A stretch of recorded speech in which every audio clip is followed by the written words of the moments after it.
Previously on Vegan Athlete. My name is Jay Mace. I'm called the Vegan Athlete. I practice traditional Chinese martial arts.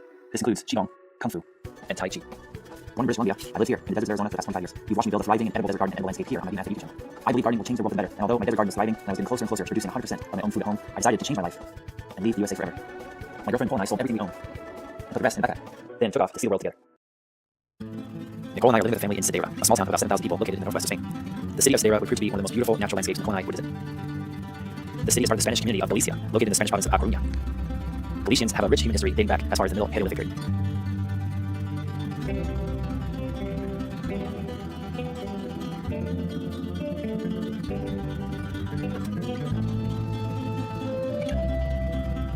Our time is there only be a few weeks long, and during that time, we will experience a wide range of weather patterns and challenges, as 6 of us wolfers, including the owners, stay at cabin video in this tiny cottage. It was wet, humid, and cold, but we made the best of it. Alright, this is their greenhouse, and you see they just got a little shelf, and they put some hinges on it, some door hinges, and some glass, and they just close it up. And we wake up in the morning time, it's like a hot box, it's just full of sweat, there's vapor all over the place, and all the plants that normally couldn't grow in this colder time of the late spring, early summer, like basil, like tomatoes, like cilantro, parsley, they're growing in the greenhouse just fine. Yesterday we transplanted a bunch of cilantro and parsley from the greenhouse into the garden. So those of you who don't have money or room for a huge greenhouse, you have a cute little potting bench, cute little potting section in the yard, and build something like this. That serves the purpose of the greenhouse on a small scale. Okay, 3 seeds, so we're gonna plant this morning are these whole beans. Second crop we're planting today is spinach. Spinach is very well in the summer here, and we're planting all these little spinach seeds. Third crop is corn. One thing that's tough with this family here, complemented with their budget for gardening is not immense. They have a tight budget for gardening. They don't have bags and bags and pallets of soil and compost and rock dust and amendments and coconut coir and things like that. They do have an ocean, which is right behind us, so they could go and get some seaweed like this, and they could make really good homegrown compost out of seaweed. This is sea lettuce. I was actually eating this last night fresh out of the ocean, and we're gonna incorporate a little bit of this into the soil, kind of working a little bit, and all those ocean minerals and vitamin nutrients and seeds are really make the soil nutritious and alive. They give these seeds a jumpstart as they start to grow. We're gonna kind of do a mixture of some of the compost they have left over from the previous season, and we're gonna mix it 50-50 with the native clay that they have an abundance of outside, which is the brown stuff. It's Jose and Marion who run this property, and this morning Jose was telling me it's okay to plant the seeds on 100% clay. So I'm gonna take 50% of compost, 50% of clay, make a mixture, put the seeds in that mixture.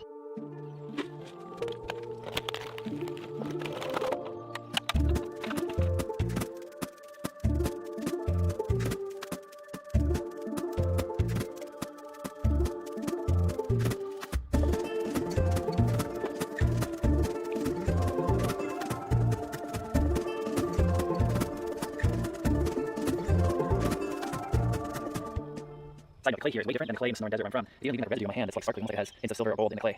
Maybe that means it's much more mineral rich because it's right by the ocean. As you guys can see, we made the greenhouse a lot better. We got the plants that were looking like little misfits, so we kind of gave them a better home to some fresh compost. We combined all the compost that was just sitting and not being used with the native clay, so now it's like 50-50 mix, much fluffier, much lighter, better growing seeds in. Now I'm doing the spinach here. I got about 4 spinach seeds per cube. And I'm just laying them on the top, so you guys can see the last 4 with you. Just doing a few spinaches there, a few spinaches there. They're kind of stuck together, and they're kind of old seeds. Hopefully they'll germinate. And some right here. All I'm gonna do now is just kind of do a little bit of a push and then a little bit of a flick. So push and a flick. And I've always told you guys that my rule for planting seeds is you put the seed on the ground the same diameter as the side is. So since these seeds are a little itty, we're just putting them barely into the soil.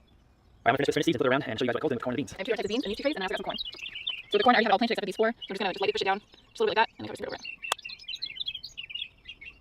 These are the 2 different types of beans that I'm planting. Alright, so the black beans are going in this tray, and then the pinto beans are going in this tray. So the black beans, again, they're about the same size as the corn, so we're just gonna lightly push it down and cover it with dirt.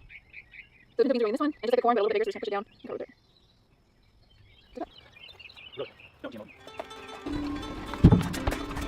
Yeah, this looks so much better now. Looks like a legit plantation greenhouse. Grow babies, grow.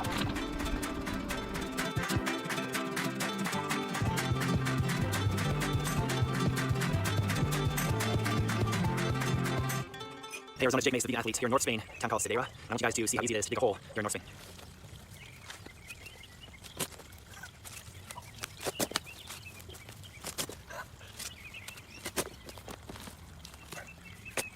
Done. So, tell me what this is, what's in it? It's very good. It's got coconut milk, turmeric, garlic, onion, potato, bell peppers, a bunch of basil, Indian basil. I don't know what else. Maybe some cumin, salt, pepper, and I got it. Nice. Thank you so much. Awesome. One One of my favorite parts of wolfing was the food. Nicole and I were exposed to many different styles of cooking and preparing food from all over the world. We would hike daily and find an abundance of blackberries, stinging nettle, nasturtiums, and even wild forest strawberries like these. The food we cooked and ate was generally made with local ingredients and local flavors such as these delicious vegan empanadas. If you subscribe and continue watching our adventures, you will see that none of the families we worked with, except in Kauai, were growing 100% of their own food. It's always a treat to drive a car in a foreign country. Nicole handled it like a boss, perfectly riding the stick shift through the intense rains of Louisiana.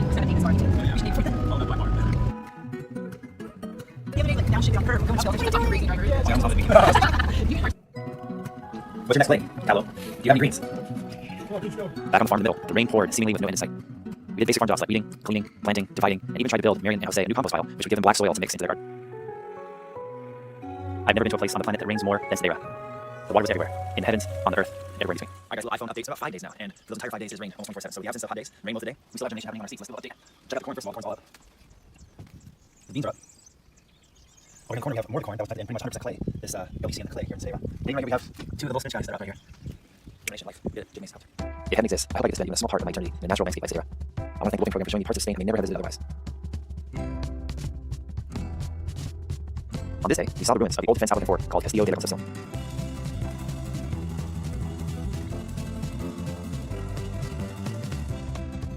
We made for friends Sam and Melissa, and as usual, the drone was what nature brought us together. For me, if there was a word to describe Alicia, it would be enchanted. I live here. A gardener living amongst the forests, eucalyptus, and clear, peaceful ocean waters. I probably wouldn't be vegan, but instead live off the land, combining fruit trees, gardening, herbs, and the seaweed fish, climbing mussels, and the ocean as my food source.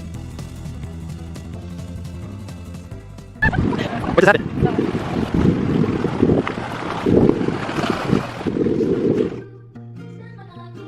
The wolfing work from Miriam Jose lasts about 5 to 6 hours each weekday. In the mornings before work and during our days off, Nicole and I would get out to make memories in as many of the pristine natural locations as we could.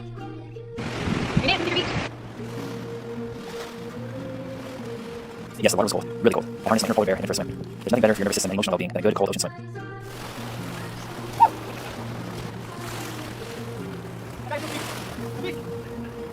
I heard someone say that Spain consumes more fish and seafood annually than any other country except Japan. And if you want to have the best seafood in all of Spain, you go to Galicia. Nicole and I definitely felt this vibe as the ocean was wild, and you got the sense that this was a fisherman's town. I grew up in the fisherman's town of Steveston, British Columbia, and it was amazing how much today reminded me of Vancouver back home.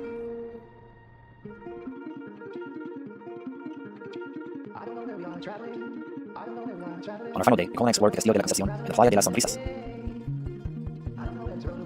We felt like we could see the end of the earth, and it turns out for centuries, much of the world thought this was just that. Galicia was known in olden times as the end of the world. We went through one more negative ion-filled Tai Chi yoga session, and loaded up again as our host Miriam was gracious enough to drive us to the airport for our journey entirely across Spain to the east coast, warmer weather, warmer ocean waters, and an entirely different region called Catalonia.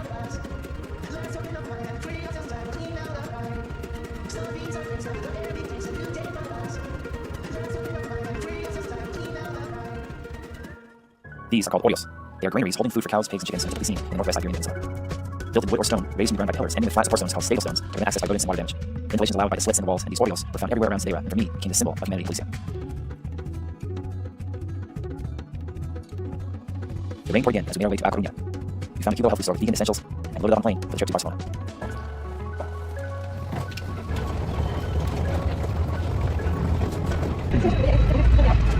Since I was a teenager, I've always been an early riser, so to me, the best way to see a new city is to get up early and run. When traveling, I embrace my wake up early nature and combine it with my love of fitness to see parts of the people, nature, and city that would not be available to me in a car or train. This was Nicole and my first time in Barcelona. We were excited to spend 10 days here before our trip to southern France.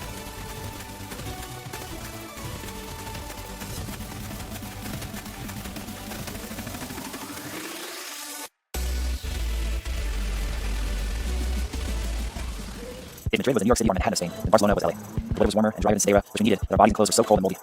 We put on our day packs and headed out. I think we were like Barcelona. I mean, look, there's Cirque du Soleil happening right in the middle of the street. So much to see here, including the Gothic Quarter and the beautiful, imposing Barcelona Cathedral.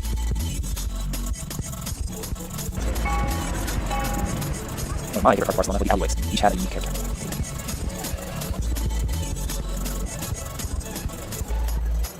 Tourists were plentiful, and many that come to Barcelona are young and ready to party. Like these guys.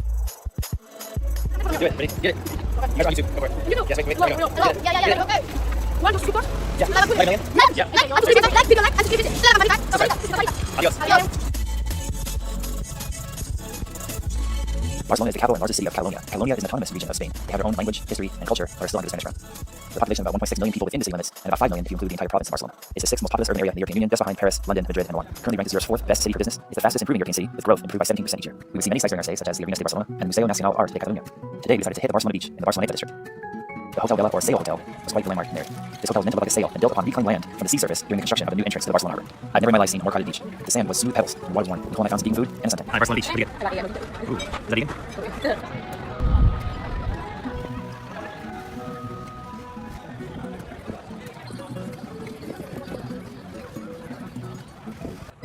I mean, the beach is not trash. There's a ton of people. They must be in the beach. Love your outfit, look out the word vegan when you're in Spain or any French-speaking place. Vegan. A lot of places that are not vegan still have a vegan option on the menu. We just found a little cafe here on the beach that has some vegan options. So we got a cold gazpacho soup that was totally vegan. This cafe on the beach had a bunch of hamburger options, and the usual last one was a vegan option. So a pretty basic burger. The vegan patty with some avocado, tomato, arugula, and then they gave us a bunch of peppers, onions, croutons to go with it. So we got 2 of these burgers. And last but not least, they had nachos. We got nachos. They were cheese, sour cream on, so make sure it was seasoned with without milk. We got some nachos with guacamole, jalapenos, cilantro, tomatoes, onions. Yeah, so we can hang here for hours. I'd be pretty set, not famished, and have a fun time at Barcelona Beach. So get chopping down.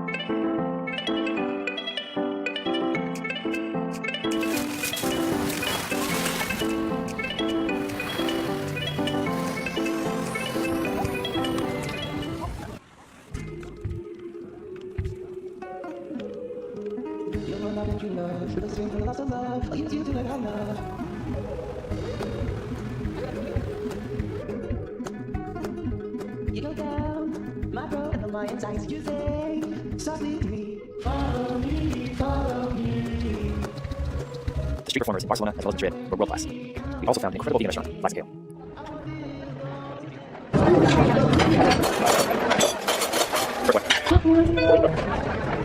This restaurant was not totally vegan, but an incredible vegan options, and a sister restaurant will show you in the days coming up called Luis Carlos. Healthy fresh juices, delicious vegan desserts, and everything in between. This restaurant was my favorite dining experience during our Barcelona trip. It's always been simple to be vegan at home, making your own food, but in today's world, restaurants really are upping their game. It's the easiest it's ever been to be a vegan vegetarian. This food is enjoying like no one else.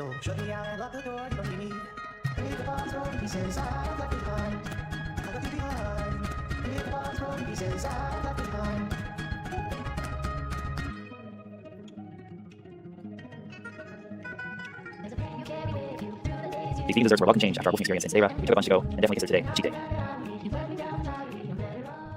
By far, one of my favorite parts of Barcelona was the Mercat de Sant Josep de la Boqueria, oftentimes just called La Boqueria.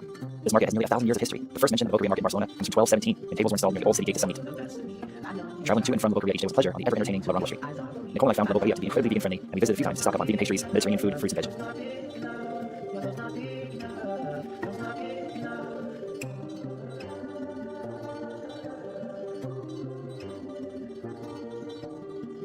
Cold where you won't play, you sent it burns above me.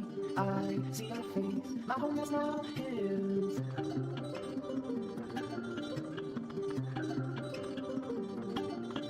Because love's not big enough, love's not big enough, love's not big enough.